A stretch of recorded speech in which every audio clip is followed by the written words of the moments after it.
on the side note here, I was doing some research. You and I have a few things in common because I was just reading your bio on there. So we both had a Hornet flight. Yeah. And I'm connected. So I'm currently just wrapping up a 6-year term as an honorary colonel. It's in the Air Force, CFB Trenton, 8-wing. Oh my gosh. And when I was just reading your bio, I went, there's another fellow Hornet. I had one thrilling ride in a Hornet, and I thought that's something in common. So that's kind of cool. That is very cool. There's nothing like that, eh? Yeah, it's great. That's great. Yeah. It's you can't say no to that opportunity. Unbelievable. And I'm so excited for your tour, for you guys, and the new release that we'll talk about.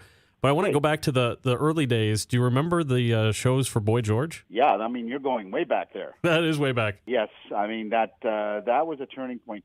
Well, the funny thing is, there's a lot of water under the bridge prior to that for us because we were a working club band. A lot of people think we just popped out of thin air. But in reality, that's when we popped on the radar, I think. We did the show with Culture Club, but we had been 3 or 4 years slogging it out in northern Ontario and into Quebec, wherever we could drive to, really. And then we got that golden opportunity to showcase, basically, in front of a big audience, and that kind of was the turning point to get us a record deal. Now, were you guys always the name Glass Tiger? No, so just actually the funny thing is when we did that concert with Culture Club and Boy George, we were actually called Tokyo. We weren't even called Glass Tiger at that point in time. Yeah, and it was a name we weren't really attached to. When we started in the basement, we needed something to put on a ticket because we had a concert. Like, we used to produce our own shows at local arenas and little high schools and things, and we just had to print something. And so I don't even know where the name Tokyo came out of, but we weren't really attached to it. And when we got a record deal, we had to have a hard think about, do we really want to be called this for our entire career in the music business? And then we did a correction at that point when we get signed, and we came up with Glass Tiger, and then it stuck from there. You guys are great friends from the early days. Did you still get along on the road? You know, it's always more juicy when you say that, there's been fistfights in bands and stuff, because a lot of the bands experience that kind of fallout, especially over years. Yeah. And as boring as it sounds, it's not boring to us. We are we hang out, and it's amazing. It's almost stronger now than it ever has been, but it's never been weak. But we have so much fun hanging out, and we don't get a chance to hang out really outside of the band. So we're quite excited when we meet, in the bus or at the airport, and we're really looking forward to the tour. We have a great time on the road, and we really do very different people, and maybe that's why it works. 31 years of making music together, the industry, and I've been in radio since 1989. I started when I was really young. Yep. And the amount of changes that happen in radio and social media, all those different aspects, and you guys have adopted with them. I actually saw a Manatee article that you shared just the other day. Yeah. That's, I'm so thrilled to be doing some of these East Coast interviews and that. My dad was from Newfoundland, and I have a strong we have a strong Celtic background, of course, which is steeped in the East Coast, and I just loved when I saw the list of interviews that I was doing, and I saw that pop out on the newspaper. And of course, we're good friends with the guys in Platinum Blonde, so it was kind of really cool that they had posted that, and we like to stir the pot a little bit, and we're looking forward to, we've always had a great time out east, and looking forward to this tour. Is there a song that when you guys recorded it, you're like, I'm not sure if we're pleased with it, and then it becomes a gigantic hit? Has that happened? Oh yeah, that happened a lot, actually. Yeah. When you think back to the first album, we had no reference point. So when you're doing these songs, you're looking to your producer. At that time was Jim Balance, and he had a long history of writing hits with Bryan Adams. So we trusted him. And when he sort of spot checked through our ideas and said, guys, these are the strongest songs you have. These are the ones we go in, and let's work these ones out. We really don't have a reference point, and we trusted him, and he said, no, these are the best. This is the cream of the crop. These are the ones we should be recording. And you just go in, with full trust, and then, of course, he was bang on. I mean, everything he said was more, that should be a single, and that's an album track, and whatever.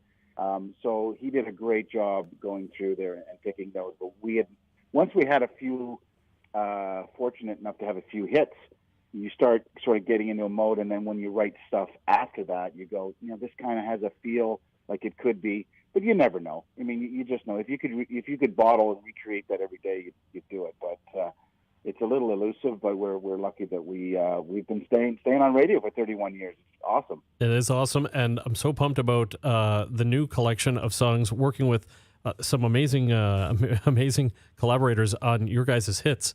Tell me about the process of doing this album, 31. Yeah, it came out of a little bit of a setback, really. So Alan, our lead singer, he unfortunately suffered a setback with a mild stroke, and we were just about to celebrate our 30th anniversary, and of course that put a stop to everything. And lucky enough, dodged a bullet, and he was in recovery mode.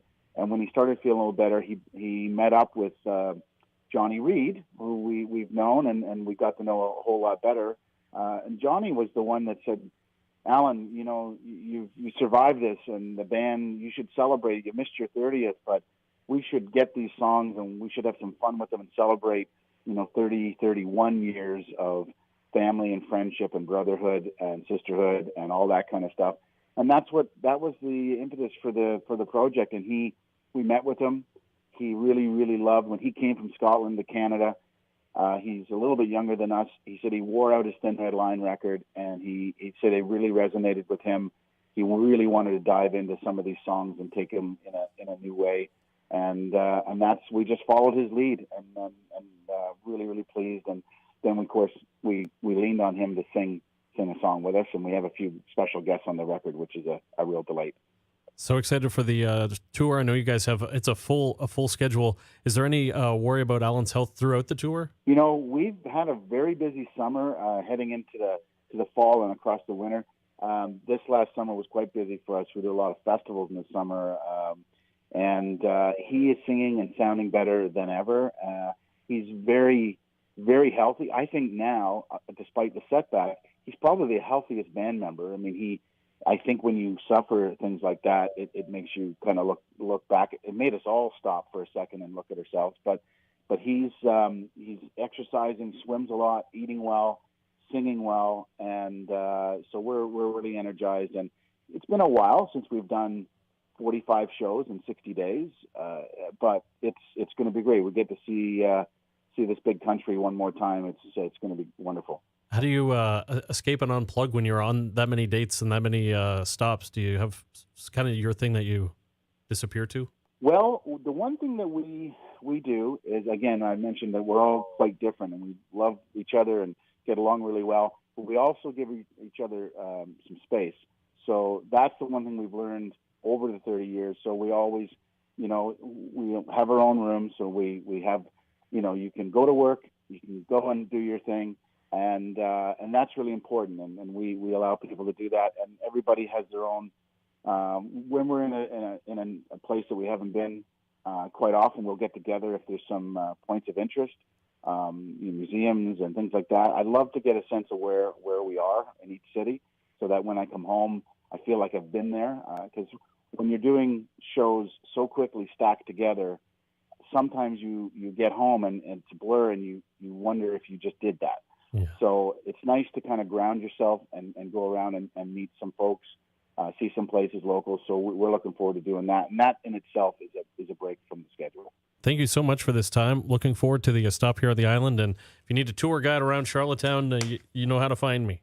Oh, that's great. I think we actually, I'm looking at the schedule right now. I think we have a day off in Charlottetown. So it's been a while for us. We have been there, many times since the 80s.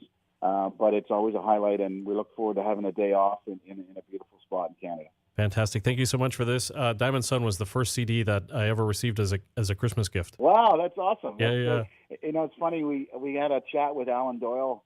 He's one of the guests on this record, and he told us a funny story, and of course it made us feel old in one set.